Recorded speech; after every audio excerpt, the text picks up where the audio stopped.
Complete किया था बेटा लास्ट टॉपिक? सरफेस टेंशन खत्म हो गया था ना? We have completed with that. Yes sir. Okay. 11th standard के में दो टॉपिक और आपका रिमेनिंग है. The one is thermodynamics. Thermodynamics का जो पार्ट है, and the second one is waves and plus sound. ये दो मेजर सेक्शन है which is remaining. One is thermodynamics and the waves and sound. ये दो सेक्शन इंडिपेंडेंटली बाद में कराऊंगा मैं. We have planned accordingly. So ये जो सेक्शन है thermodynamics and waves and sound, ये आपका thermodynamics आपके 12th के सिलेबस में भी है, सीटी और बोर्ड्स में.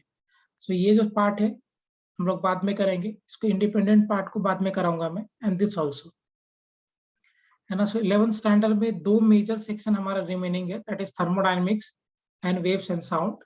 ये दोनों सेक्शन हम लोग बाद में डिस्कस करेंगे, सिंस ये पार्ट आपके बोर्ड्स के सिलेबस में भी, and therefore will discuss at the and.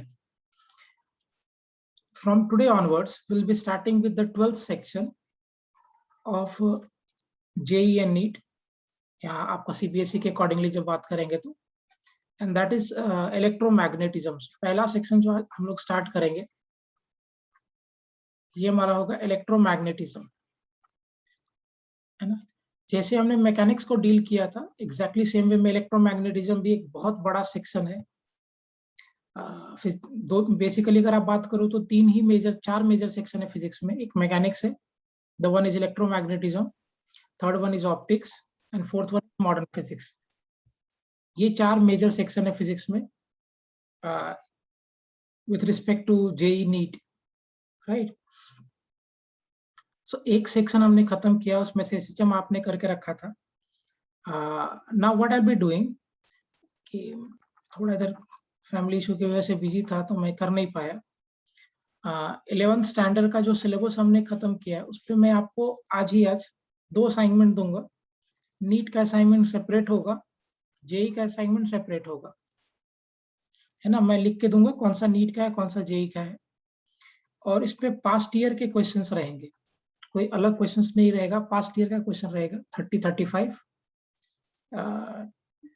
30 questions के आसपास रहेंगे पास्ट ईयर के, for NEET also and for JEE also, on the complete syllabus of mechanics. तो कंप्लीट मैकेनिक्स पे रहेगा.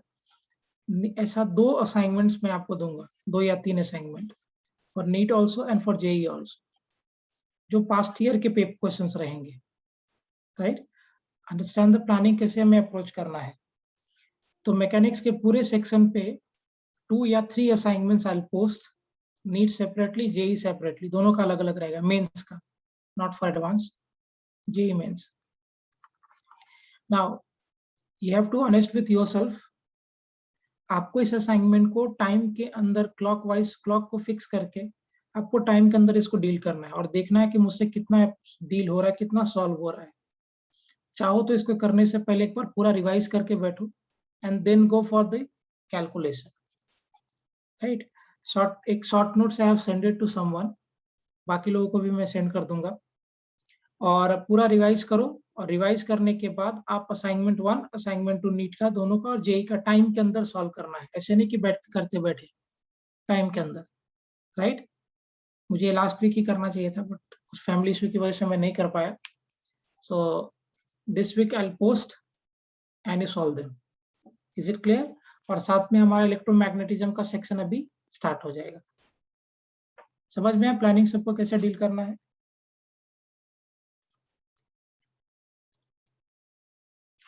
Is it clear the plan, everyone? Yes sir.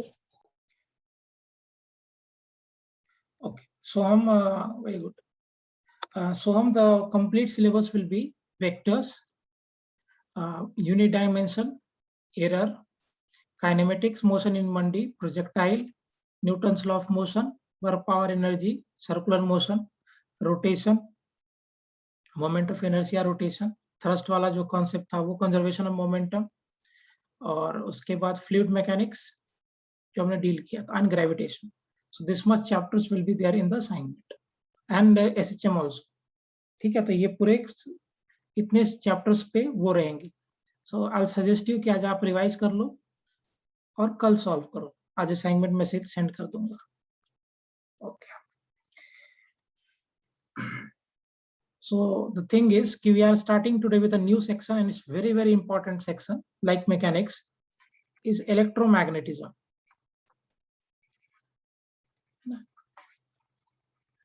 और मुझे मालूम है HSC का सिलेबस स्टेट बोर्ड का कि इलेक्ट्रोस्टैट्स में एक पार्ट वो 11th में पढ़ाते हैं और एक पार्ट वो 12th में पढ़ाते हैं. तो आई होप कि आपका 11th का पार्ट क्लियर होगा, तो मैं थोड़ा उसको फास्ट बताऊंगा. 12th के पार्ट को हम लोग थोड़ा स्लो करेंगे. इलेक्ट्रोमैग्नेटिज्म देखिए, जब हम मैकेनिक्स के बारे में डिस्कस कर रहे थे, mechanics was the study of mass, particle, है ना. मैकेनिक्स बेसिकली मास का स्टडी था या पार्टिकल का स्टडी था. Particle at rest, particle in motion, particle rotating, linear motion of the particle, circular motion of the particle, gravitational force between the particles. So mechanics was the discussion of particle or mass, to be more precise. And in same way, electromagnetism is a study of charge. Electromagnetism is a study of charge, right? So जैसे आपका mechanics मास का study था, इन the same way electromagnetism is a study of charge. इसमें हम charge के बारे में deal करेंगे. चार्ज का क्या बिहेवियर होगा, चार्ज का क्या प्रॉपर्टीज होगा, हम उसके बारे में इलेक्ट्रोमैग्नेटिज्म सेक्शन में डिस्कस करेंगे. Got the point? So mechanics और इलेक्ट्रोमैग्नेटिज्म में क्या डिफरेंस है? So mechanics deals with the study of particle और mass, to be more precise, and electromagnetism deals with the study of charge. ठीक. Now electromagnetism में charge का जब हम बात करेंगे तो चार्ज 3 स्टेट में हो सकता है ना. चार्ज कैन बी, तो चार्ज अगर आप देखोगे तो चार्ज बेसिकली बेटा 3 पार्ट्स में हो सकता है, 3 कंडीशन में हो सकता है. तो फर्स्ट कंडीशन है कि चार्ज या तो रेस्ट में रहे, चार्ज मूव नहीं कर रहा, चार्ज रेस्ट में है. The second condition can be it is moving with constant velocity, है ना, वो अपना वेलोसिटी को चेंज नहीं कर. सो पहला कंडीशन हो गया कि charge is at rest, charge rest में है. सेकेंड कंडीशन हो गया कि charge is moving with constant velocity, charge का वेलोसिटी कांस्टेंट है. और चार्ज का थर्ड कंडीशन जो होता है that is charge is either in accelerated slash retarded motion, है ना. सो चार्ज, पहली बात तो मुझे ये पता चला कि electromagnetism deals with the study of charges. यहाँ पे हम चार्ज के बारे में पढ़ते हैं, राइट. चार्जेस को हमने बेसिकली 3 सेक्शन में या 3 कंडीशंस में पढ़ेंगे. पहला पढ़ेंगे हम चार्ज एट रेस्ट, चार्ज रुका हुआ है. दूसरा पढ़ेंगे charge is moving with constant velocity. And third हम डिस्कस करेंगे चार्ज इज इन एक्सिलरेटेड और रिटार्डेड मोशन. चार्ज या तो एक्सिलरेट कर रहा है या रिटार्ड कर रहा है ना. अब अगर आप चार्ज के बारे में डिस्कस कर रहे हो और अगर वो चार्ज रेस्ट में है, सो रेस्ट वाला चार्ज सिर्फ और सिर्फ क्या जनरेट करेगा? It will generate only electric field, है ना. So if the charge particle is at rest, it will generate only electric field, सिर्फ वो electric field बनाएगा. अगर charge particle constant velocity से move कर रहा है, in that case it will generate electric field plus magnetic field, ये दोनों generate करेगा. So if the charge particle is rest, it is generating only electric field. अगर वो चार्ज पार्टिकल कांस्टेंट वेलोसिटी, हालांकि इसमें और भी बहुत सारे पॉइंट्स है, बट मैं रफली इसको बात कर रहा हूँ. सो अगर कोई चार्ज पार्टिकल रेस्ट में है, it is generating only electric field. If charge particle is moving with constant velocity, in that case it will generate electric field plus magnetic field. और अगर कोई चार्ज पार्टिकल एक्सेलरेटेड या retarded motion में है, it will generate electric field, magnetic field plus electromagnetic waves, EM, electromagnetic waves, है ना। सो अगर कोई चार्ज पार्टिकल रेस्ट में है सिर्फ इलेक्ट्रिक फील्ड बनाएगा, charge particle moving with constant velocity तो electric field plus magnetic field बनाएगा, और अगर कोई चार्ज पार्टिकल एक्सेलरेटेड और रिटार्डेड मोशन में है then it will generate electric field, magnetic field and plus electromagnetic waves. Electromagnetic waves is not there in the syllabus of JEE and NEET. NEET में तो है नहीं, मेंस एडवांस में भी नहीं है, मेंस में थोड़ा और नीट में इसका प्रॉपर्टीज आता है. एडवांस में इलेक्ट्रोमैग्नेटिक वेव्स हमें नहीं पढ़ना, but for JEE mains and NEET we have to learn the properties of electromagnetic waves. मैं बताऊंगा आपको बाद में. Electromagnetic waves, this is electromagnetic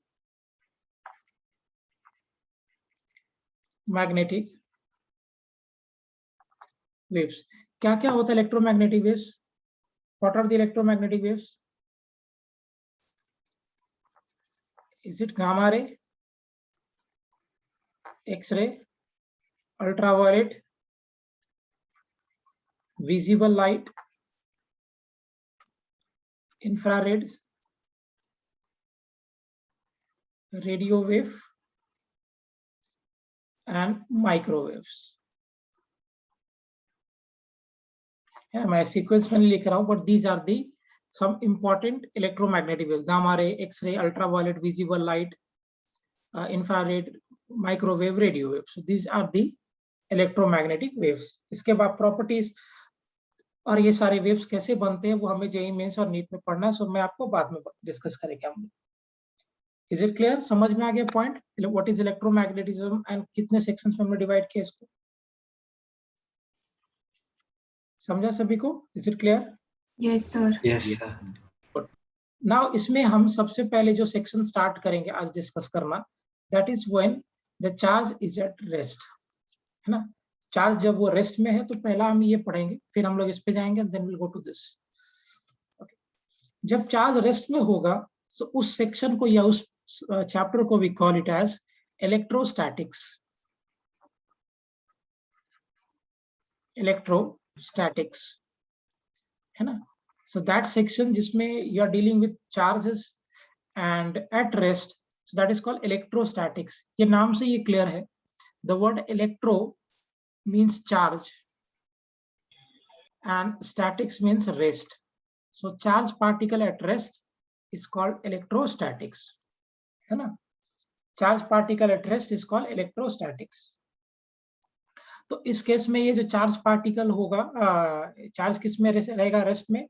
और सिर्फ क्या जनरेट करेगा? It will only generate electric field. It will not generate magnetic field और इलेक्ट्रोमैग्नेटिक वेव्स, राइट. अब इसमें कहानी क्या है कि चार्ज पार्टिकल रेस्ट में रह सकता है, इलेक्ट्रोस्टैटिक रेस्ट में रहना चाहिए, लेकिन चार्ज जिस ऑब्जेक्ट के ऊपर दिया है, जिस ऑब्जेक्ट के ऊपर मैंने चार्ज को दिया है, that object can move. So electrostatics में charge should be at rest, but the charge is given on the object. वो ऑब्जेक्ट मूव नहीं कर सकता, मूव कर सकता है. वो ऑब्जेक्ट रेस्ट में भी रहेगा तो चलेगा, या मूव करेगा तो भी चलेगा. हाँ, लेकिन उस ऑब्जेक्ट के ऊपर चार्ज नहीं चलना चाहिए. Getting the point? सो अगर आपने चार्ज दिया इस ऑब्जेक्ट के ऊपर, तो ये ऑब्जेक्ट या तो रेस्ट में रहे या मूव करे, दोनों चीज हो सकता है. बट इस ऑब्जेक्ट के ऊपर जो चार्ज दिया, that charge can not move. तो इस ऑब्जेक्ट पे चार्ज मूव नहीं कर सकता, बट वो ऑब्जेक्ट मूव कर सकता है इलेक्ट्रोस्टैटिक्स में. फाइन. सो इलेक्ट्रोस्टैटिक्स इंप्लाइज कि charge is at rest, but the charge given on the object, that object can move. वो मूव कर सकता है. Am I making sense to everyone? Clear हो गया point? Yes sir. Yes sir. Very good. So इस object के ऊपर charge दिया है, इस ऑब्जेक्ट के ऊपर दिया हुआ चार्ज ये रेस्ट में रहेगा, but this object can move. ये ऑब्जेक्ट चल सकता है. बिफोर आई गो फॉरवर्ड, सबसे पहले हम लोग चार्ज के बारे में थोड़ा बेसिक बात करते हैं. कितने टाइप के चार्ज होते हैं? So we know is two types of charge. The one is what? Positive charge,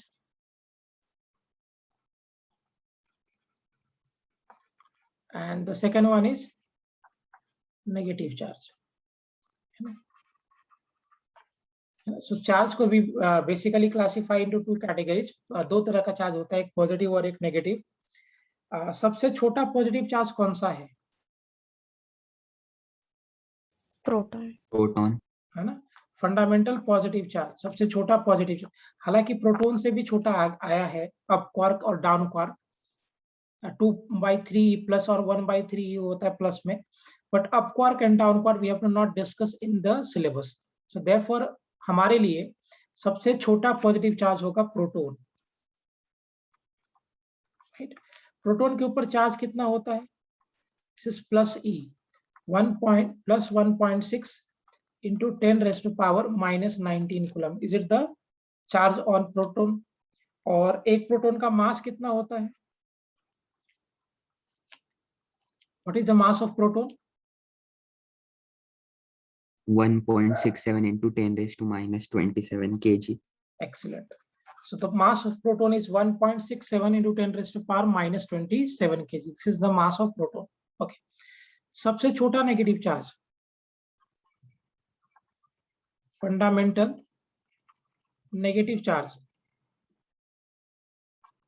हमारे लिए इलेक्ट्रॉन होगा, और इलेक्ट्रॉन का चार्ज होता है minus e, same as proton, and that is minus of 1.6 into 10 raised to power minus 19 coulomb.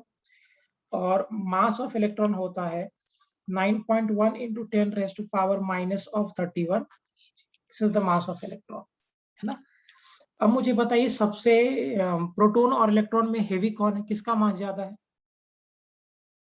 Who is having larger mass? Proton. So correct. So mass of proton will be greater than mass of electron. सब छोटी छोटी बातें और आपको पता होगा, इसलिए मैं थोड़ा फास्ट बताता जा रहा हूँ। ओके, दो सेम नेचर का चार्ज प्लस और प्लस या माइनस और माइनस क्या लगाएगा? अट्रैक्शन की रिपल्सन? रिपल्शन। रिपल्सन, है ना।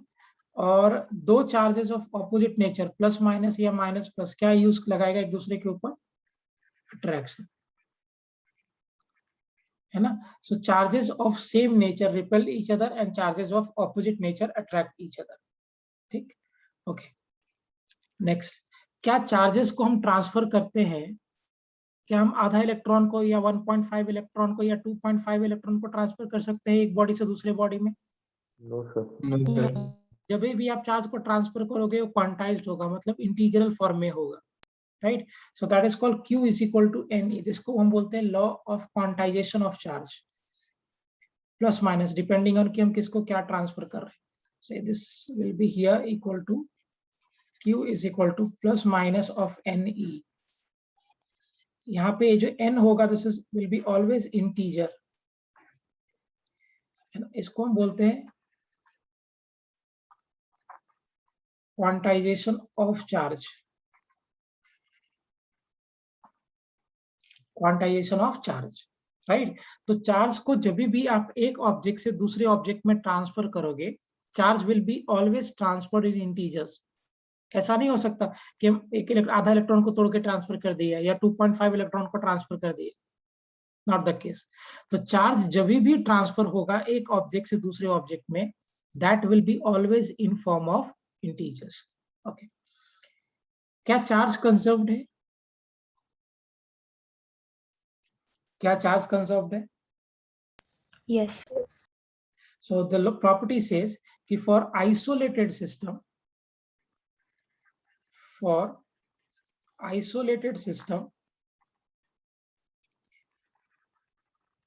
charge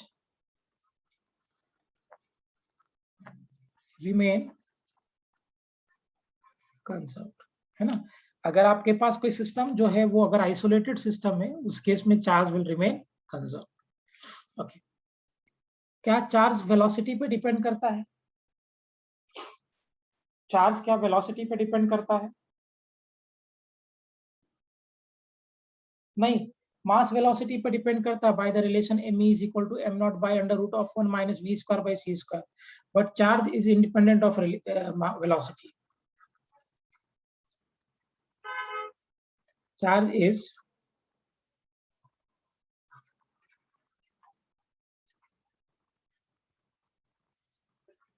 इसका मतलब क्या है कि अगर कोई चार्ज रुका हुआ है तभी भी वो 2 कूलम का होगा, अगर वो चार्ज मूव कर रहा है तभी भी वो 2 कूलम का होगा। ऐसा नहीं है कि रुकने के समय उसका चार्ज 2 कूलम हो जाएगा और मूव करते वक्त 5 कूलम हो जाएगा, not the case. So charge is independent of velocity, rest में भी उतना ही रहेगा और मूव करते वक्त भी उतना ही रहेगा। Is it clear? Yes sir. Okay, note कर लो, फिर आगे बात करते हैं।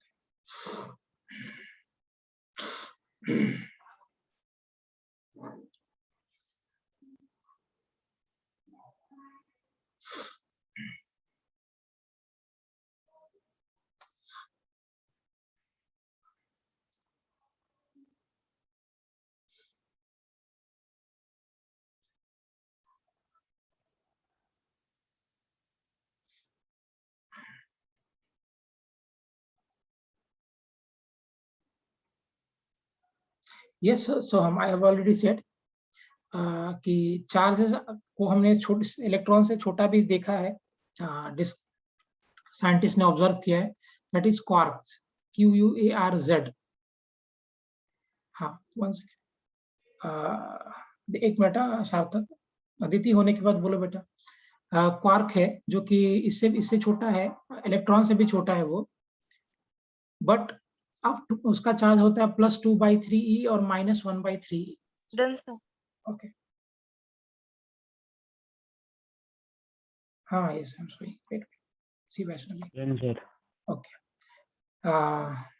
सो इलेक्ट्रॉन से भी छोटा और प्रोटॉन से भी छोटा चार्ज डिस्कवर हुआ है क्वार्क, लेकिन अभी तक वो प्रैक्टिकल यूज में नहीं आया है, इसलिए हमें वो पढ़ना नहीं है। For us the fundamental positive charge will be proton and fundamental negative charge will be electron, लेकिन इससे छोटा भी है ना। और आज तक किसी ने इलेक्ट्रॉन को देखा भी नहीं है, सब ये इमेजिनरी कंसेप्ट है। अब इमेजिन करो कल कुछ नया ट्रेंड, कुछ नया हो जाएगा थियरी, तो will have to read that. अभी तो ये थियरी चल रहा है ना, और ये थियरी पे एक्चुअली सब कुछ सेट हो जाता है, इसलिए ज्यादा अप्रोप्रिएट थियरी है। सर हाँ, वो वहां पर क्वार्ट्ज है क्या? क्वाड कहाँ पे? वो theta equal to +or- n है उसके आगे। Quantization of charge, this is quantization of charge, एक ठीक लॉ है है। चार्ज हमेशा क्वांटाइज होता है, मतलब it can be transferred in integral numbers, वो इंटीजर के फॉर्म में ट्रांसफर होता है।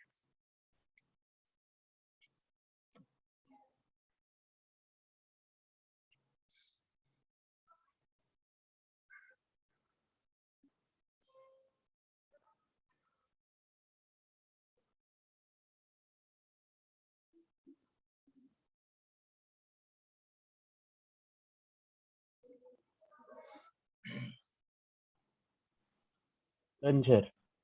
चलो आगे बढ़ते हैं। आप चार्जिंग कैसे करोगे? किसी भी ऑब्जेक्ट को हम चार्ज कैसे करते हैं? तो उसके लिए 3 मेथड आपने पढ़ा होगा। रब करने से चार्ज कर सकते हैं, अगर आप रब करोगे तो चार्ज का ट्रांसफर होगा।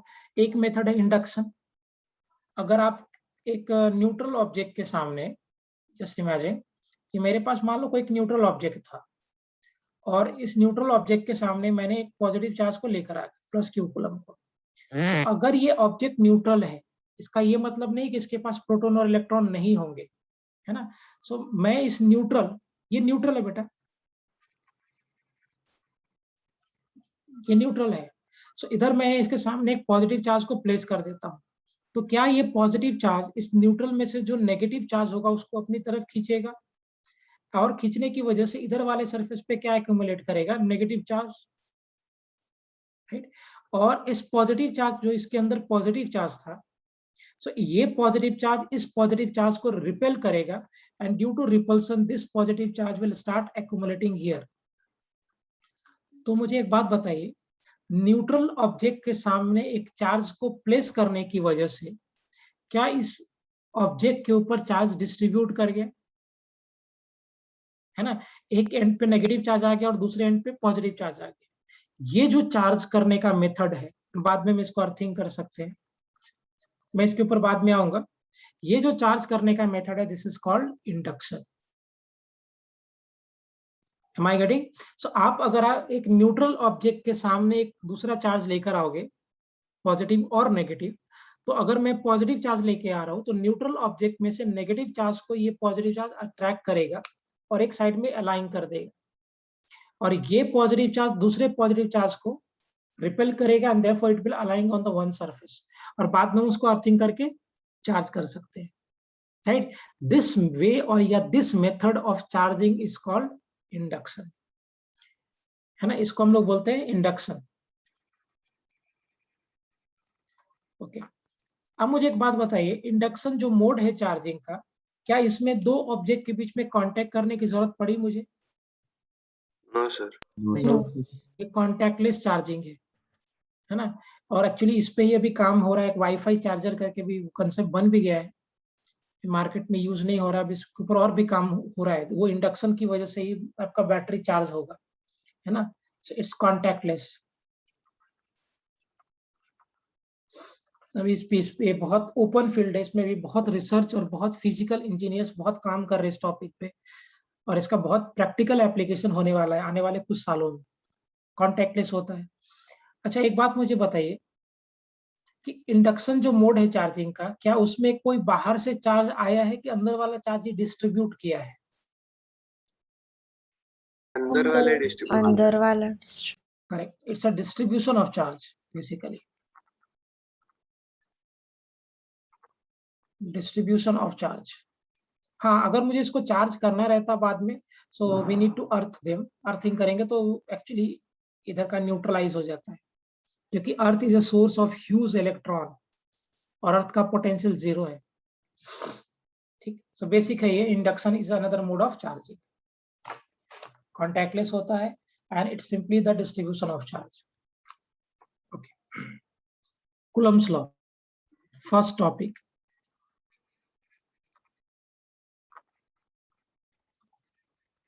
कूलम्स लॉ, ये लॉ क्या कहता है कि अगर आपके पास कोई चार्ज है Q1 और एक कोई दूसरा चार्ज है Q2, such that they are separated by distance r, so ये Q1 चार्ज है वो Q2 चार्ज पे फोर्स लगाएगा, फोर्स ऑन 2 ड्यू टू 1, और ये Q2 चार्ज Q1 चार्ज पे फोर्स लगाएगा, फोर्स ऑन 1 ड्यू टू 2। अच्छा, मुझे एक बात बताइए, force on 2 due to 1 and force on 1 due to 2, क्या दोनों सेम डायरेक्शन में है कि ऑपोजिट डायरेक्शन में? Opposite direction. ऑपोजिट डायरेक्शन में। कूलम्स ने बोला कि जितना फोर्स 2 1 पे लगाएगा उसका मैग्नीट्यूड, और जितना फोर्स 1 2 पे लगाएगा उसका magnitude, they are same. So force exerted by first charge on the second charge is same in the magnitude as the force exerted by second charge on the first charge. So दोनों charge एक दूसरे पे जो force लगाएगा उस force का magnitude same होगा, हाँ, but they will have a different directions and therefore it is making an action reaction pair, ये action reaction pair बना रहा है, और ये जो फोर्स है this is equal to F मान लेते हैं फॉर एग्जांपल। तो कूलम्स ने कहा कि भाई ये जो फोर्स लग रहा है this is directly proportional to product of charges, ये Q1 इंटू Q2 के डायरेक्टली प्रोपोर्शनल होगा, राइट? और ये जो फोर्स लग रहा है ये force is directly proportional to 1/r², या inversely proportional to the square of distance between them, है ना? सो कूलम्स सेज कि जो दो चार्जेस के बीच में फोर्स लग रहा है that is directly proportional to product of charges and inversely proportional to the square of distance between them. अगर आप इन दोनों पॉइंट्स को क्लब करो, so will be getting from here what, कि मेरा जो फोर्स है that is directly proportional to Q1 into Q2/r²। और अगर हम ये साइन ऑफ प्रोपोर्शनलिटी को रिमूव करेंगे so will have to add a constant K into Q1 into Q2/r²,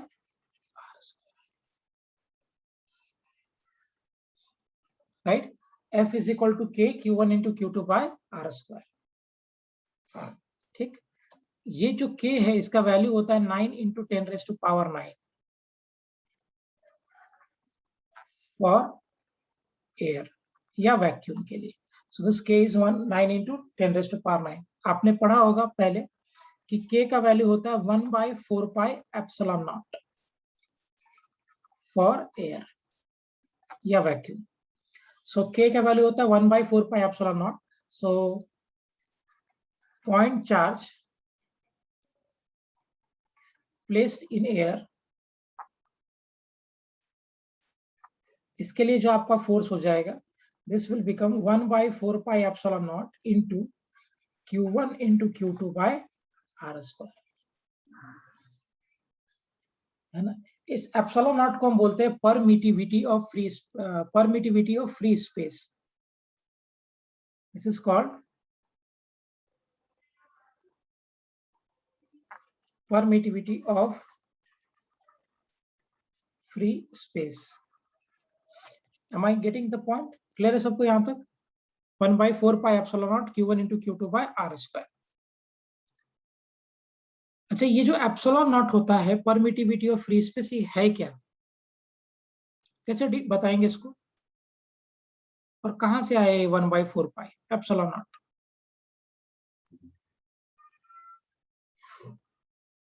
Sir, ability of a medium to absorb the electric rings. Very good. अच्छा, we have discuss, right. सो ये जो epsilon not है, ये slide दिखे. हाँ, पिछले slide है, बताइए. 1 सेकेंड प्लीज. हाँ, मैं दिखाता हूँ, किसी ने इसको भी देखने के लिए बोला है. 1 सेकेंड. Okay sir. ओके. हाँ, एप्सिलॉन नॉट क्या है कि Q1 चार्ज Q2 चार्ज पे जो फोर्स लगा रहा है, मान लो उसके लिए Q1 ने 10 रिंग्स जनरेट किया है, तो 10 रिंग्स में से Q2 के पास पहुंचने में मान लो 5 रिंग एब्जॉर्ब हो गया, तो उसके पास 5 रिंग ही पहुंचेगी. तो एप्सिलॉन नॉट जितना ज्यादा होगा, फोर्स उतना कम होगा, क्योंकि इलेक्ट्रिक रिंग्स उतना ज्यादा एब्जॉर्ब होंगे. So epsilon not is the ability of medium to generate absorb electric rings. ये बेसिकली एक रफ स्केच है जो मैं आपको प्लॉट कर रहा हूँ. ऐसा कोई रिंग विंग बनता है नहीं, और ना कोई मीडियम रिंग एब्जॉर्ब करता है. लेकिन हम समझने के लिए इसे बात करते हैं कि मीडियम्स जितना ज्यादा इलेक्ट्रिक रिंग एब्जॉर्ब करेगा, फोर्स उतना वीक लगेगा. So basically epsilon naught, which is permittivity of free space, is the ability of medium to absorb electric ring. And 1/4π indicates point charge. ये आपको क्या indicate कर रहा है? Point charge. So what is the value of epsilon naught? Anyone? Epsilon naught का value कितना होता है? 8.85 into 10 raised to minus 12. 8.85 into 10 raised to power minus Minus 12. minus 12. इसका हो जाएगा coulomb square by newton metre square. This is the value of permittivity of free space.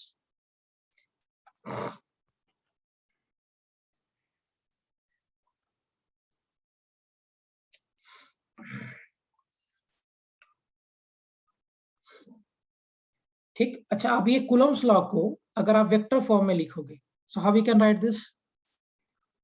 मुझे पता है F is equal to 1/4πε0 Q1 into Q2 by r². ये तो हमने force का मैग्नीट्यूड लिखा. Now if I will be writing in vector form, so how we can write this? देखो ना, फोर्स जो लग रहा है वो r वेक्टर के लॉन्ग ही है, रेडियस वेक्टर के लॉन्ग. r वेक्टर भी इधर है, फोर्स भी इसी लाइन में लग रहा है. सो कैन आई से वन थिंग कि जो मेरा फोर्स होगा वेक्टर फॉर्म में, this is equal to 1/4πε0 Q1 into Q2 by r² into r cap unit vector. लिख सकते हैं F इज इक्वल. हाँ, इसको अगर आप थोड़ा सा और शिफ्ट अरेंज करके लिखो, तो क्या मैं फोर्स को वेक्टर फॉर्म में can I write this as 1/4πε0 Q1 into Q2 by magnitude of r vector का क्यूब into r vector.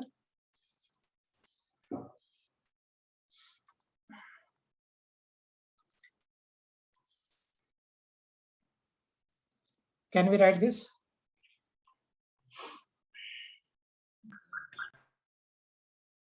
लिख सकते हैं. मैंने 3 फॉर्मूलाज लिखा है. एक 1/4πε Q1 into Q2 by r², एक r कैप के टर्म्स में लिखा which is the unit vector, और एक r वेक्टर के टर्म में लिखा.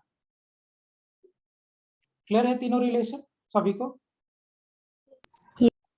Okay.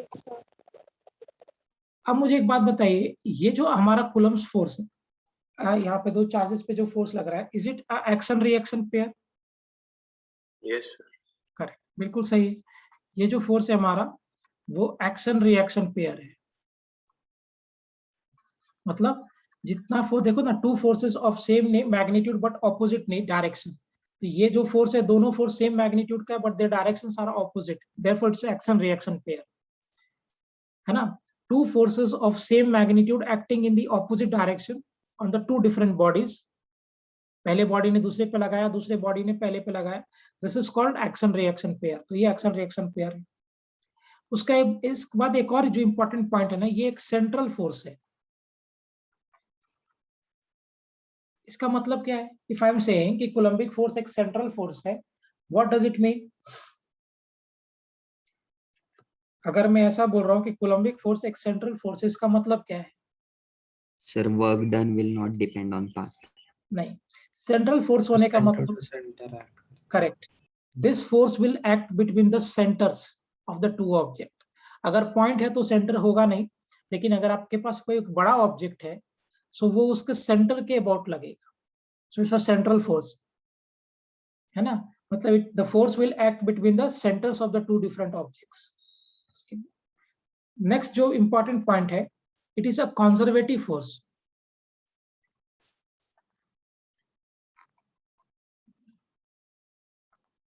It is conservative force. अच्छा, अब ये अगर कंजर्वेटिव फोर्स है, इसका मतलब क्या है कि इस फोर्स की वजह से जो वर्क डन होगा वो पाथ के इंडिपेंडेंट होगा, है ना। So if I am saying it is a conservative force, तो ये कंजर्वेटिव फोर्स होने का मतलब क्या है कि work done is independent of path followed, है ना।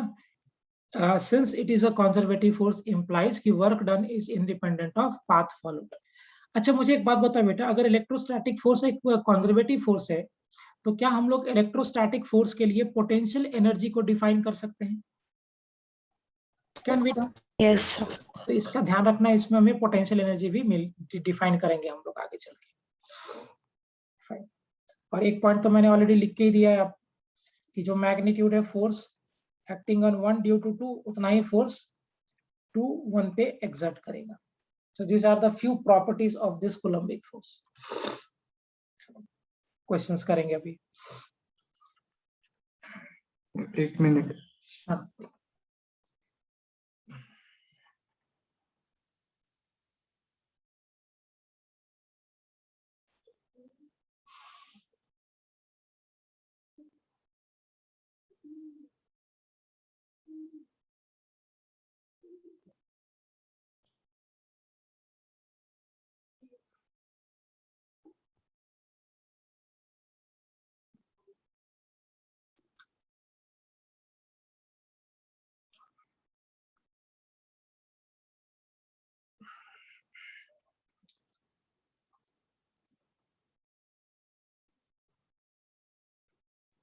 please show the previous slide. Okay. पहले इसको लिख लो नारायणी, फिर पिछला दिखाता हूँ बेटा। 1 second. Done sir.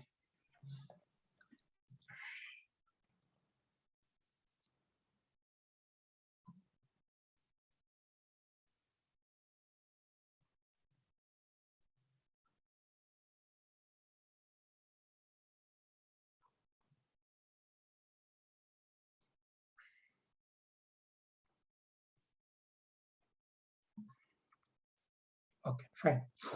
चलो आगे बढ़ते हैं।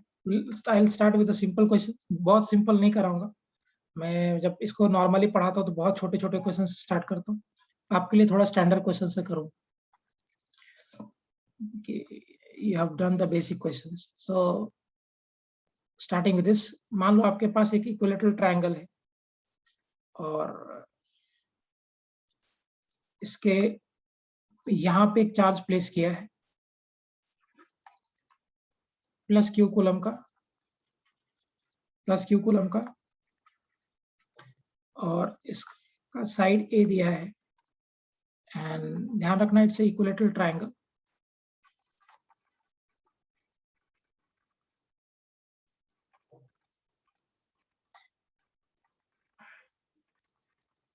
ये पॉइंट मान लो ए, A point B and this point is C. आपसे पूछा गया find net force placed on the charge. Find net force on charge placed at A.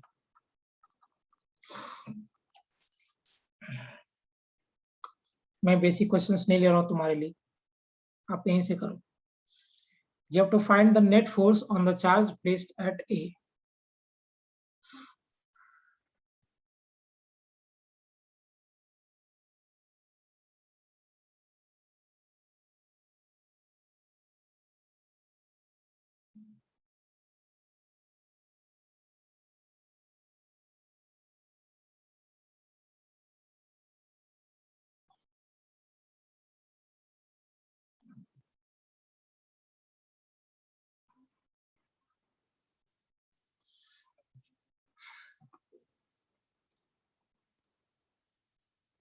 Okay, Kannada is getting this. दोनों का डिफरेंट आंसर है. Fine, let's see. सबसे पहले तो हमें एक चीज देखना पड़ेगा यहाँ पे कि ये जो चार्ज है प्लस क्यू पे, इस पे एक रिपल्सन का फोर्स इधर लगा देगा F1, और ये प्लस क्यू चार्ज इस प्लस क्यू चार्ज पर रिपल्सन का फोर्स लगा देगा इधर की तरफ, which will be my F2. So पहले तो F1 कितना होगा, first will write that.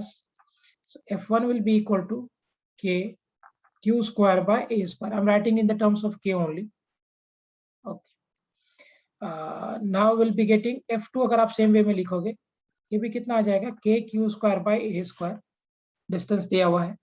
And let's see कि ये एंगल मेरा 60 डिग्री है क्योंकि इक्विलेटरल ट्रायंगल है. सो अगर ये 60 होगा तो ये भी 60 होगा, है ना. आप देखो F1 और F2 दोनों का मैग्नीट्यूड सेम है. सो कैन आई से that F1 will be equal to F2 and that will be equal to F. हम ऐसा assume कर लेते for simplicity, and this F is nothing but that is equal to K Q square by A square. Okay, let's see बेटा, देखता हूँ कुछ तो. So आपका जो F net आएगा, this will be equal to under root of F1 square plus F2 square plus 2 F1 F2 into what, cos theta, which is 60 degree here. Okay, so F net कितना हो जाएगा, this is under root of F square plus F square plus 2F square into cos 60 degree is 1/2, so this will get cancelled, and this implies कि F net will be equal to root 3F. F net जो होगा वो root 3F के, हाँ correct. So F के value आपको पता already, यहाँ प्लेस कर दीजिए. So F net is root 3 K Q square by A square. This is the final answer.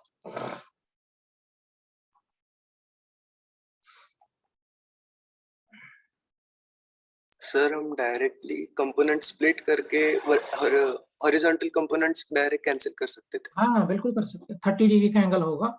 F1 cos 30, 2F1 cos 30 बचेगा और F1 sin 30 कैंसिल हो जाएगा और F2 sin 30 कर सकते हैं. गुड, चलो आगे बढ़े. Yes, sir. सर एक मिनट.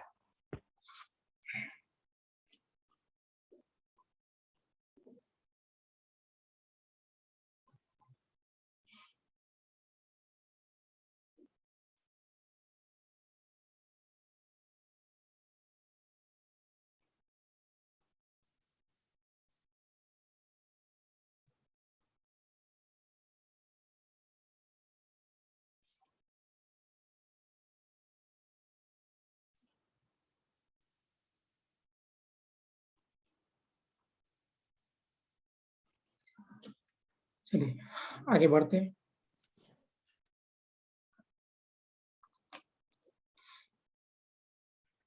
एक आधा और ले लो इसी तरह का कि बना लोगे, एक और खरीदो. स्क्वायर है and here we are having charge plus q.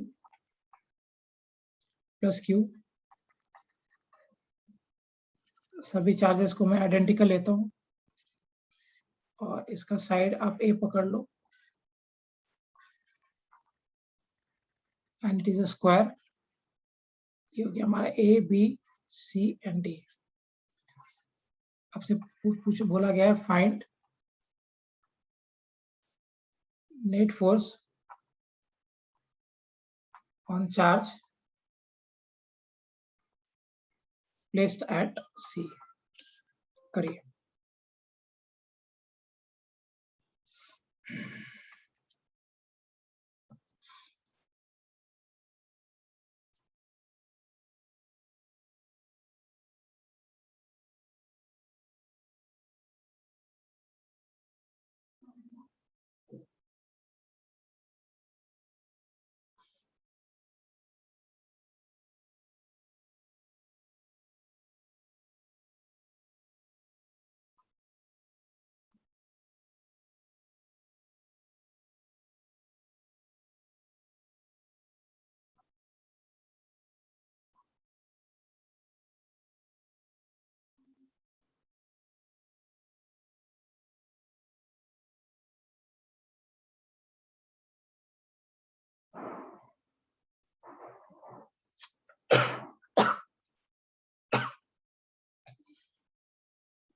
Sorry.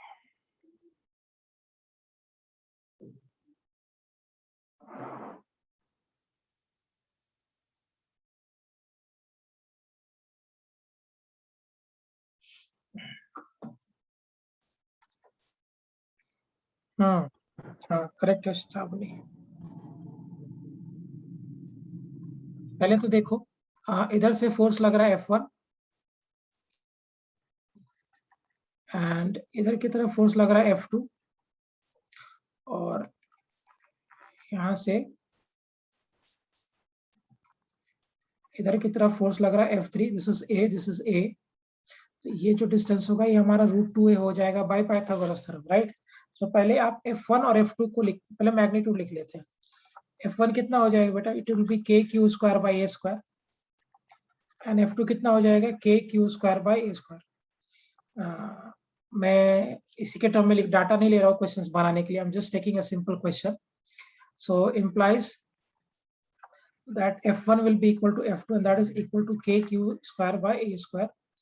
और अगर आप F3 लिखोगे F3 आ जाएगा kq² by √2a का whole square implies kq² by 2a²। Now you see कि ये जो F1 है और ये F2 है, मान लो इसका रिजल्टेंट इस डायरेक्शन में, this is my F'। So F' is basically the resultant of okay F1 and F2। F1 और F2 का रिजल्टेंट मैं F' पकड़ लेता हूँ। So F' कितना हो जाएगा, this is under root of f² plus f²।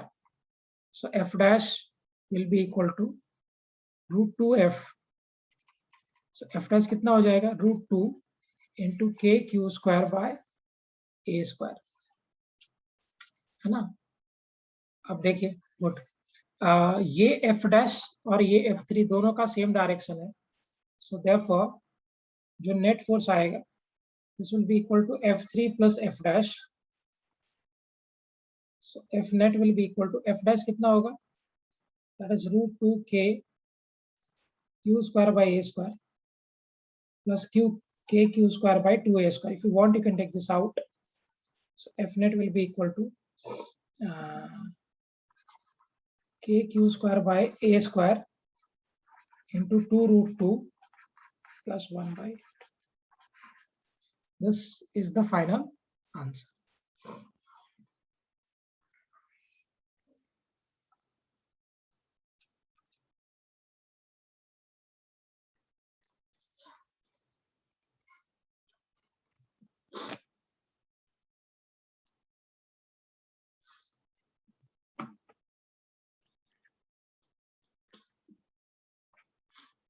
Is it clear? समझ में आ गया सभी को पॉइंट यहाँ तक?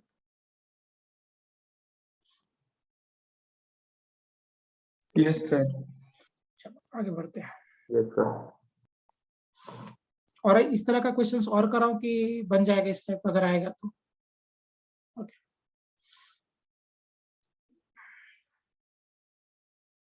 So the last one. हाँ, shall I take one more?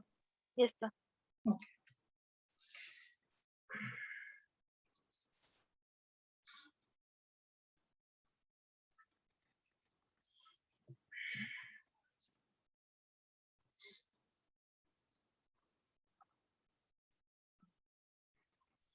Sir, I wanted second last slide. Second last slide you want.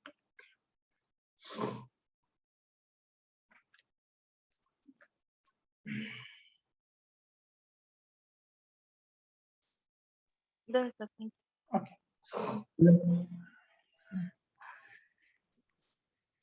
Sir हाँ बेटा, सर अगर ये ऐसा ही टाइप का क्वेश्चन पेंटागन या हेक्सागन शेप हो तो भी मेथड सेम ही रहेगा ना? नहीं, उस केस में आपको, क्योंकि वो 3D ज्योमेट्री हो गया ना, सो 3D ज्योमेट्री के केस में, अच्छा अगर 2D ज्योमेट्री है तो सेम रहेगा, अगर 3D ज्योमेट्री है तो उसमें हमको वेक्टर फॉर्म में जाना पड़ेगा। मैं कराऊंगा वो भी 3D में, Yes. है ना गौरव। अगर 2 डायमेंशनल ज्योमेट्री है तो वहां पे आप ऐसे ही करोगे सेम वे में। अगर ज्योमेट्री 3 डायमेंशनल है उस केस में हमें कूलम्स लॉ का जो वेक्टर फॉर्म हमने पढ़ा था ये वाला, this concept formula will have to apply for 3 dimensional geometry. 2 dimension के लिए से चल जाएगा। Yes, sir. थोड़ा अलग टाइप का बनाता हूँ, देखो।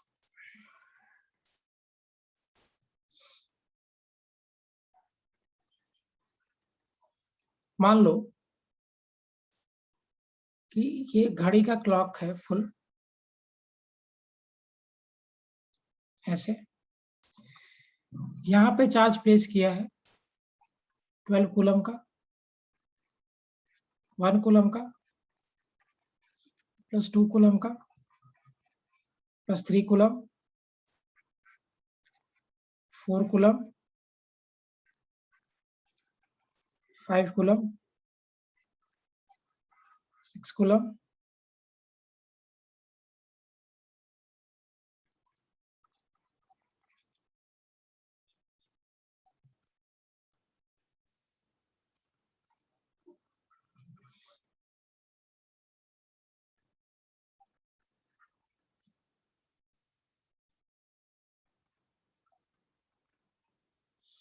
और ये इस क्लॉक का सेंटर है और ये सेंटर पे चार्ज प्लेस कर दिया 1 + 1 कूलम का, है ना। और इस क्लॉक का रेडियस आपको दिया हुआ है r। तो आपसे पूछा गया कि find net force on the charge placed at centre.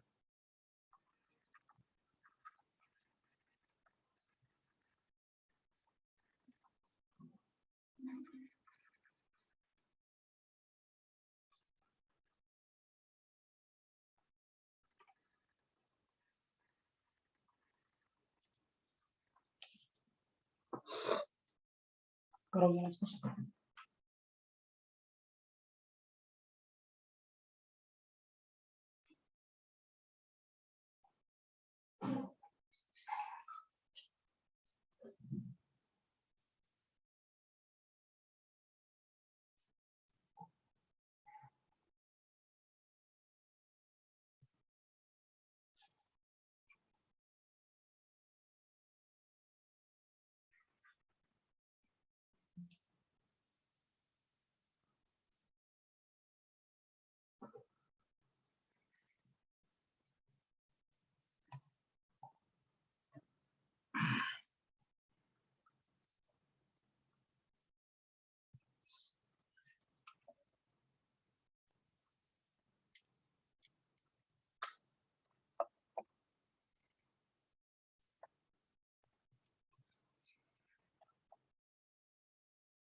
चलो इतना टाइम।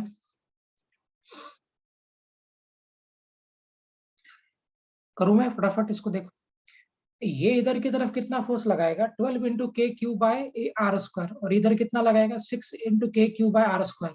तो क्या ये वाले चार्ज और ये वाले चार्ज की वजह से इधर की तरफ जो रिजल्टेंट होगा इस डायरेक्शन में, will it be equal to 6 K Q square by R square होगा। ये जो चार्ज है प्लस 12 कूलम का, वो इधर लगा रहा है 12 के क्यू बाय आर स्क्वायर, इधर एक्ट कर रहा है, राइट। सो ये जो 12 कूलम का चार्ज है, ये 12 कूलम का चार्ज इधर लगा रहा है 12 के क्यू बाय आर स्क्वायर, और ये 6 कूलम का चार्ज इधर लगा रहा है 6 K Q by R square. तो इन दोनों फोर्स को अगर आप सब्ट्रैक्ट कर दोगे, because they are in opposite direction, तो नेट इधर की तरफ लगेगा 6 K Q by R square. Now in the same manner, ये इस पे इधर लगा रहा है 7 के क्यू बाय आर स्क्वायर, और इस पे लगा रहा है के क्यू बाय आर स्क्वायर। तो क्या जो नेट फोर्स होगा इस डायरेक्शन में, ओके लेट्स सी कॉस्ट देखता हूं मैं, इधर की तरफ होगा net force, will it be equal to 6 k q by r square, क्योंकि उसके जस्ट ऑपोजिट रहता है ना ये। इन the same manner, okay in the same manner ये इस पे इधर लगा रहा है 8 k q by r square और इधर 2, so क्या इसका जो रिजल्टेंट होगा will it be equal to 6 k q by r square होगा, 6 k q by r square।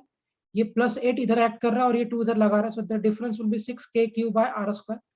In the same manner इधर अगर आप देखोगे तो 9 के क्यू बाय आर स्क्वायर और इधर 3, सो इस डायरेक्शन में जो एक्ट होगा 6 K Q by R square, again 10 इधर और 4 इधर, सो फिर से इधर एक्ट हो गया 6 K Q by R square, और 11 इधर और 5 इधर, सो इस बाजू में फिर से एक्ट हो गया, that is 6 K Q by R square. मुझे एक बात बताओ, इज इट क्लियर नाउ? ये समझ में आया पहले तो जो मैंने रिजल्टेंट लिखा है? Yes, sir. Yes, sir. अगर आप इसको फिर से I will just plot this in the bigger diagram. So अगर आप देखोगे इधर, so one is acting here, second one is acting here,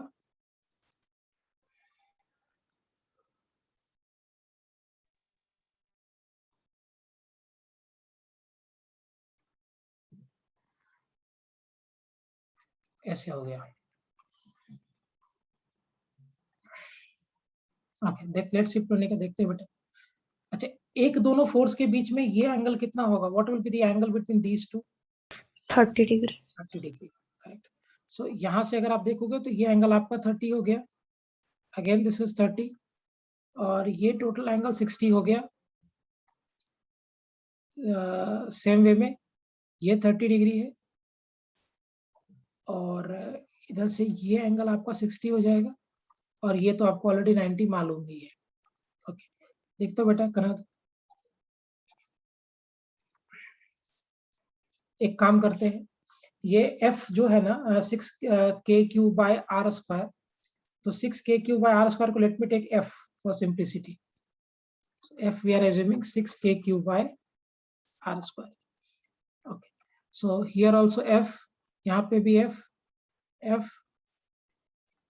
component तोड़ते हैं, पहले हॉरिजॉन्टल में रिजॉल्व करते हैं। So this is f here plus f cos 30, और ये भी f cos 30, it will be 2f cos 30, so this will be 2f cos of 30 degree plus f cos 60 and f cos 60, so plus 2f cos of 60 degree। in the same manner अगर आप vertical में देखोगे ऊपर की तरफ, so f sin 30 plus f sin 60, और नीचे की तरफ क्या एक्ट हो जाएगा? This will be f plus f sin 30,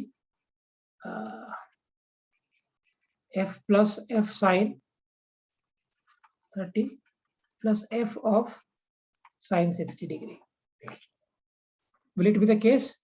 अगर आप वर्टिकल डायरेक्शन में देखोगे बेटा तो f sin 30 और f sin 60 they will get cancel, और इधर से हो गया cos 30 का वैल्यू कितना होता है? √3/2 ना, cos 30 पर आप प्लेस कर दोगे, this will be f plus √3f and cos 60 degree is 1f. So basically ये कितना हो जाएगा 2f plus root 3f. Will this be horizontal? So अगर मैं इसको प्लॉट कर दूं, so vertical में सिर्फ f बच गया और horizontal में कितना हो गया 2 plus root 3f. So अगर आप horizontal में लिखोगे fh, this will be 2 plus root 3 6k q by r square. अगर आप वर्टिकल में लिखोगे simply 6k q by. If you want, you can get the resultant also. कौस्तुभ यही आंसर था बेटा तुम्हारा? पहले तुमने ही दिया है. Yes, sir. Sir, last slide, please. हाँ एक मिनट बेटा. स्मृति का गलत किया ना स्मृति तुमने कैलकुलेशन? सर फर्स्ट थोड़ा सा एरर हो गया था पर सेकंड वाला आंसर सही आया. Very good. Done, sir. Good. Pranika का सही था. Very good. Excellent. So good question by the way. Simple है लेकिन अच्छा है. Clear with this point? Yes sir. Okay चलिए. एक बड़ा फेमस क्वेश्चन और पता नहीं कितनी बार ये नीट में पूछा गया, मैं आपसे करा देता हूँ.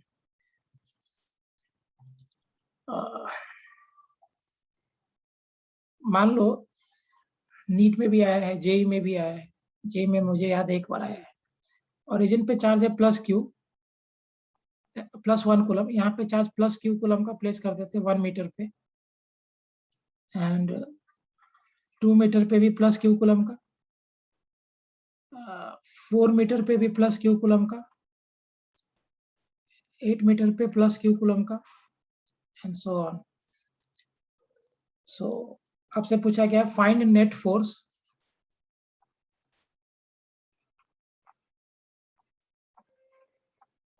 On charge placed at origin.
देखिए सो अगर मैं इसको कैलकुलेशन करूं तो ये इस पे भी सारे फोर्सेस रिपल्सन लगाएंगे और सब सेम डायरेक्शन में होगा एक्चुअली. सो एफ नेट कितना हो जाएगा? कौस्तुभ कैसे किया? के क्यू बाई 3. सर सारे फोर्सेस एक ही डायरेक्शन में है, सो डायरेक्टली ऐड किए तो भी मतलब चलेगा. और फिर वो एक इनफिनिट जीपी है, सो लाइक डायरेक्ट बराबर.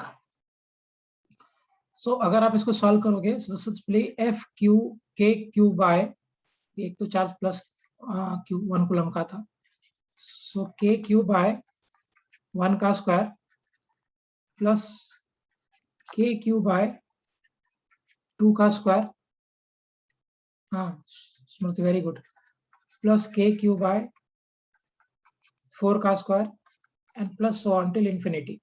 सो अगर आप के क्यू को कॉमन कर दो so f net will be equal to k q, this is 1 plus 1 by 4 +1/16 and plus dot dot dot. अब देखो ये एक जीपी बन रहा है, इनफाइनाइट जीपी है। तो जीपी को जब हम ऐड करते हैं तो समेशन ऑफ जीपी का फॉर्मूला होता है 1 बाय इनफाइनाइट जीपी का 1 bye a/1 minus of r, ये होता है ना रिलेशन। अब इसमें जो आपका फर्स्ट टर्म है, इसमें जो तुम्हारा फर्स्ट टर्म है वो फर्स्ट टर्म 1 है, so therefore I have written 1 here. Basically ये a होता है फर्स्ट टर्म, सो 1 था ये। तो इसको जब आप ऐड करोगे तो आपका एफ नेट आएगा k cube,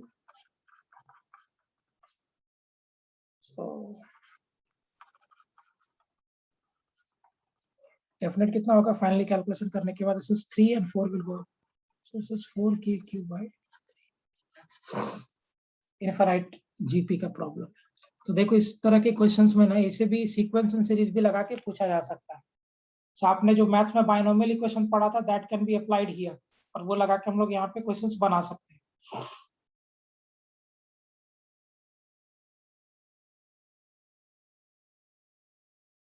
Am I clear?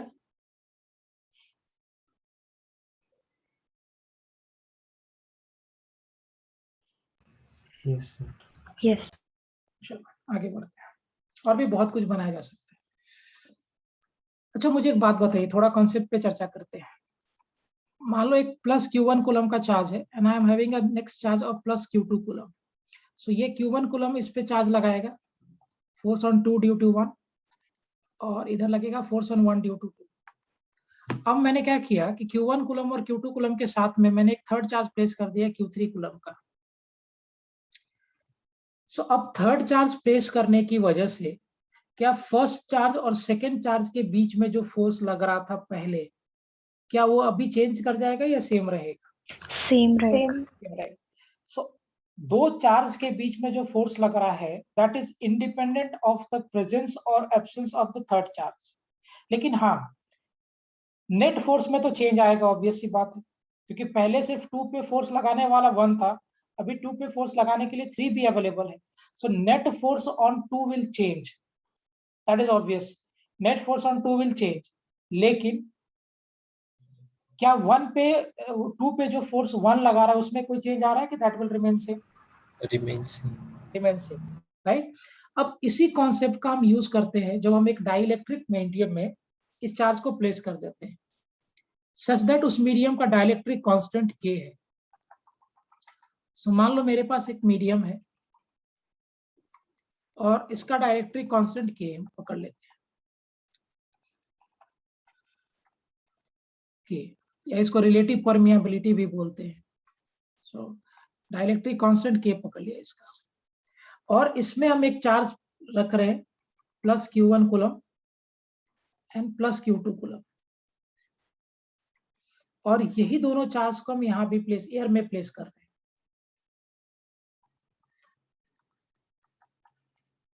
अब मुझे एक बात बताइए, जो Q1 कूलम और Q2 कूलम के बीच में जो फोर्स लग रहा है एयर में, the force on Q2 only due to Q1 जो एयर में लग रहा है और वो मीडियम में लग रहा है, क्या वो चेंज कर जाएगा या सेम रहेगा? चेंज।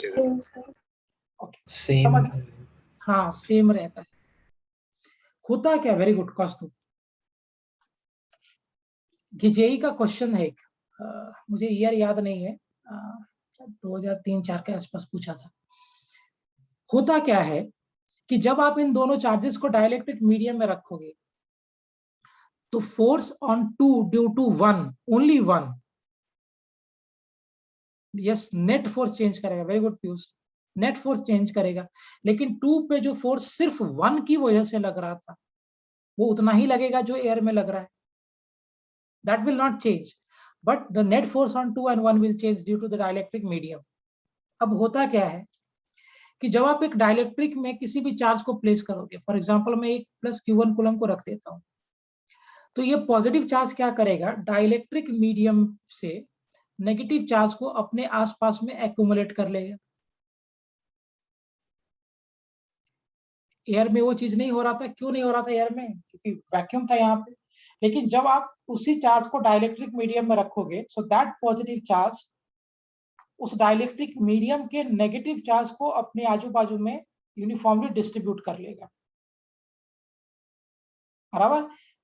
अब जैसे ही मैं एक दूसरा चार्ज लेके जा रहा हूं प्लस Q2 कूलम का, सो अब ये प्लस Q2 कूलम का चार्ज क्या करेगा, इस डाइलेक्ट्रिक ये चार्ज के बाजू में जो नेगेटिव चार्ज था उसको अपनी तरफ खींचेगा, क्योंकि दिस इज पॉजिटिव।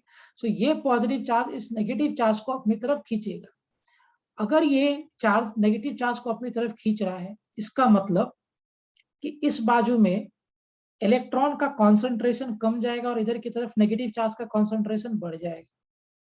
अगर ये Q2 नहीं होता तो इस Q1 के अराउंड चार्ज यूनिफॉर्मली डिस्ट्रीब्यूटेड होता, लेकिन due to this presence of this Q2 charge, ये जो डिस्ट्रीब्यूशन है नेगेटिव चार्ज का वो नॉन यूनिफॉर्म हो जाएगा, और ये साइड में नेगेटिव चार्ज का कॉन्सेंट्रेशन इस साइड के रिस्पेक्ट में ज्यादा होगा, बिकॉज ये पॉजिटिव चार्ज इसको अपनी तरफ खींच रहा है। Is it clear? Yes okay. Yes. अब देखो होगा क्या, ये जो पॉजिटिव चार्ज है इस पॉजिटिव चार्ज पे उतना ही फोर्स लगा रहा था जितना वो एयर में लगा रहा है, which is my F dash मान लेता हूँ, राइट। एयर में भी वो F डैश लगा रहा था, उस मीडियम में भी वो F डैश ही लगा रहा है। लेकिन अब मुझे एक बात बताओ कि ये जो नेगेटिव चार्ज है, क्या ये नेगेटिव चार्ज इस पॉजिटिव चार्ज पे अब एक अट्रैक्शन का फोर्स लगाना चालू कर दिए? Here it is having negative charge, तो क्या अब ये नेगेटिव चार्ज इस पॉजिटिव चार्ज पे अट्रैक्शन का फोर्स लगाने लगा? तो yes sir. Due to this attraction force इस पे नेट फोर्स कितना हो जाएगा अब इस केस में? That will be equal to F dash minus of F1। तो मुझे बताओ यहाँ पे जो मेरा नेट फोर्स था एयर में, this was only equal to F dash, लेकिन जैसे ही उस चार्ज को मीडियम में लेकर गए, नेट फोर्स अब मेरा क्या हो गया, F dash minus of F1। So you tell me one thing, क्या मैं इस चार्ज को जब एक डाइलेक्ट्रिक मीडियम के अंदर प्लेस कर देता हूं तो क्या नेट फोर्स फर्क पड़ गया, नेट फोर्स चेंज हो गया? Yes. लेकिन सो वेरी इंपॉर्टेंट पॉइंट, और ज्यादातर बुक्स में गलत दिया रहता है, दिया ही नहीं रहता एक्चुअली। सो अगर आप चार्जेस को किसी भी डाइलेक्ट्रिक मीडियम में रखोगे तो force on that charge only due to that charge will remain same, force on Q2 only due to Q1 will remain same. हाँ, लेकिन डाइलेक्ट्रिक मीडियम होने की वजह से नेट फोर्स में चेंज हो जाएगा, है ना। और ये जो नेट फोर्स में चेंज होगा that is given by relation F net is equal to 1 by 4 pi epsilon naught K Q1 into Q2 by R square. Yeah, this K is called dielectric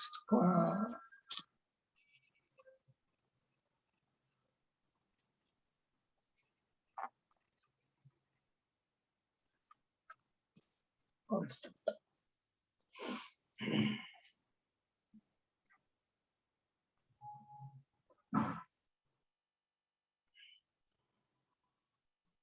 note कर लो फिर आगे बढ़ते हैं।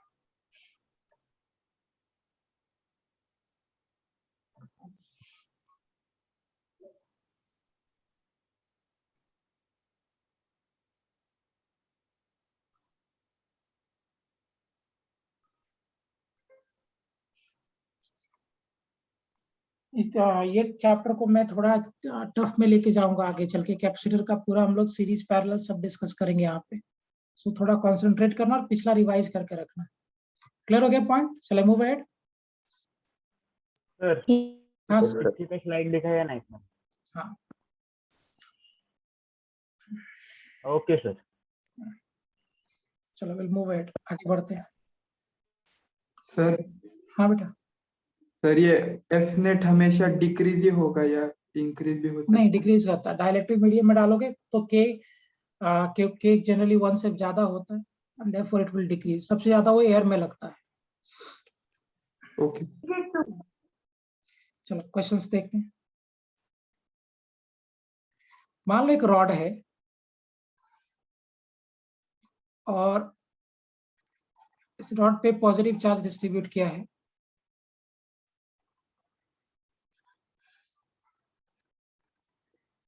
Length L है and plus Q0 coulomb है, A distance आगे, एक और चार्ज प्लेस किया है Q कूलम का। हालांकि ध्यान रखना, अगर यहाँ पे Q की जगह पे 1 हो जाएगा तो ये इलेक्ट्रिक फील्ड हो जाएगा, क्योंकि electric field is nothing but electric force on unit positive charge, है ना। साथ साथ वो भी करते ही चलेंगे। Electric field basically electric force होता है यूनिट चार्ज पे। So electric field is equal to electric force by charge, ये आपने पढ़ा होगा लास्ट ईयर। सो फोर्स होता है चार्ज इनटू इलेक्ट्रिक फील्ड, है ना। सो अगर मैं यहीं पे Q की जगह पे 1 कूलम रख दूं तो this will become electric field due to this rod. याद है कॉन्सेप्ट हमने डिस्कस किया था पिछले साल कि इलेक्ट्रिक, हाँ इलेक्ट्रिक फील्ड भी तुम्हें साथ ही पढ़ाता जाऊंगा, अलग पढ़ाने की जरूरत है नहीं। Electric field is basically electric force on unit charge. So अगर मैं यहाँ पे Q की जगह पे 1 कूलम प्लेस कर दूं तो इसकी वजह से हम फोर्स फील्ड निकाल लेंगे। आपसे पूछा गया find electric force on plus Q coulomb charge.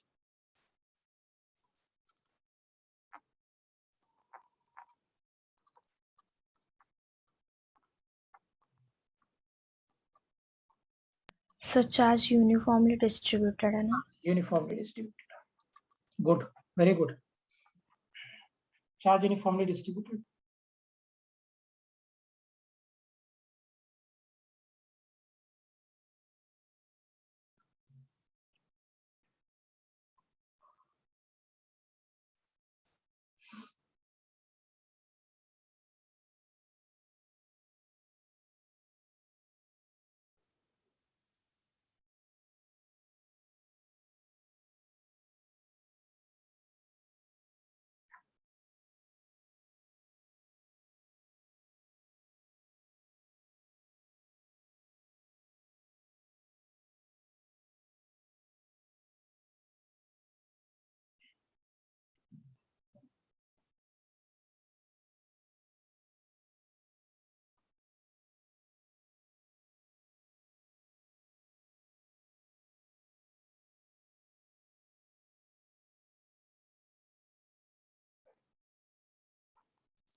Okay.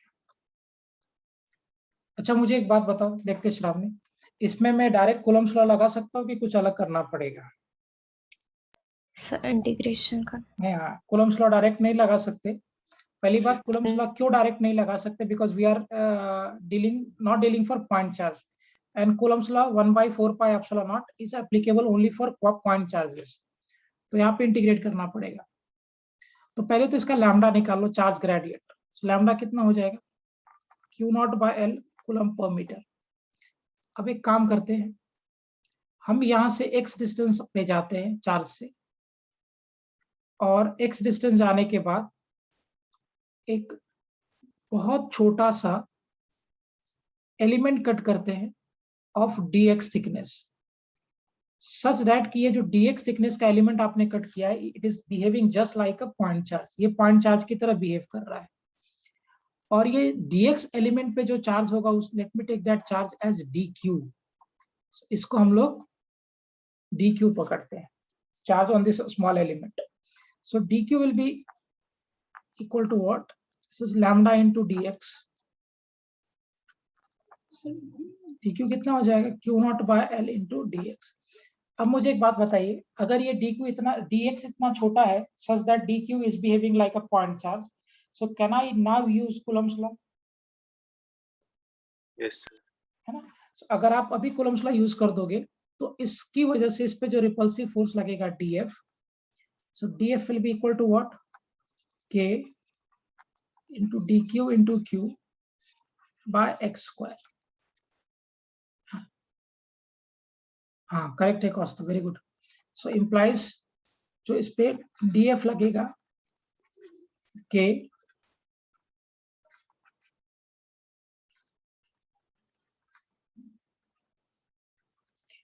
x का लिमिट बताइए. Will it be from a to L plus a and from 0 to f? Yes, sir. Right? अब देखो, सो अगर आप इस पे डील करोगे सो आपका जो फोर्स हो जाएगा F कितना हो गया? K Q nought by Q into L, x square हो जाएगा -1 by x from a to a plus L. So implies कि जो आपका F लगेगा, this is K Q nought into Q by L bracket 1 by a plus L. सो अगर आप इसको सॉल्व करोगे, K Q nought into L by a plus L minus of a over a into a plus L. This a and a will get cancelled. ये L से L cancel हो गया. So implies कि जो आपका force लगेगा that is K Q naught into Q by a plus L into a. क्या इतना force act हो गया? अगर आपसे इस rod की वजह से यहाँ field पूछता तो field आप कैसे निकालोगे?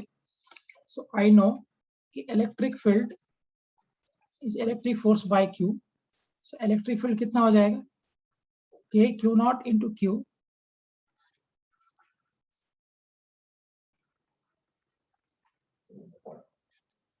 into that charge Q to उधर प्लेस किया है. So implies कि electric field हो जाएगा K Q naught, है ना? So this will become my electric field. Sir, last slide. हाँ